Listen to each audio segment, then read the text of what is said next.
So what happens when you take a product manager that has spent his career solving really tough problems in the enterprise B2B space and stick him at the heart of a consumer-oriented startup?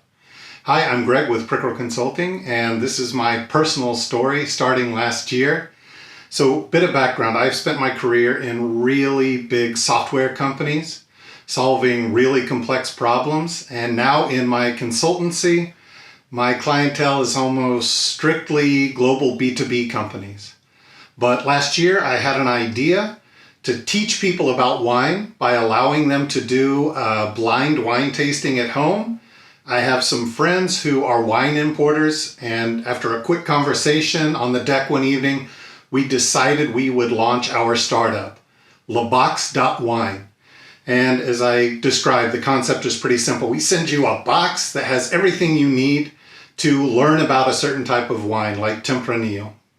So what were my big takeaways as somebody that had come from these really complex problems and was now tackling one that was a little simpler?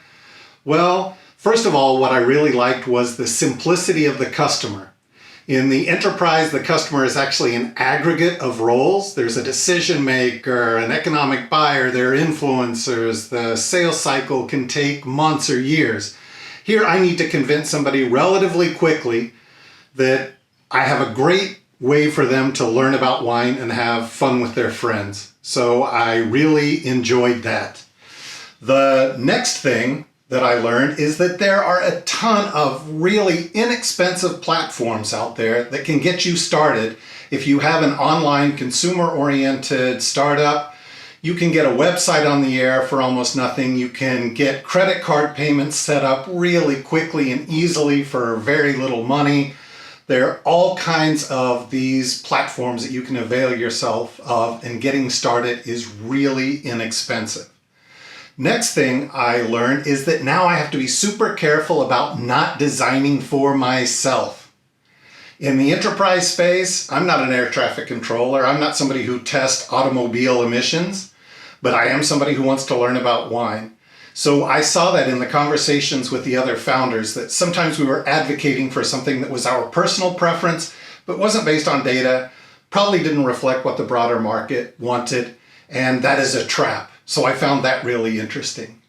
And the final big learning was that getting creative work done, like logos and explainer videos and content for the site, is not as inexpensive as it appears. In the last several years, sites like Fiverr or services have emerged that are basically a marketplace for freelancers, and theoretically you can get logos made and videos made inexpensively. That's what it seems like on the surface.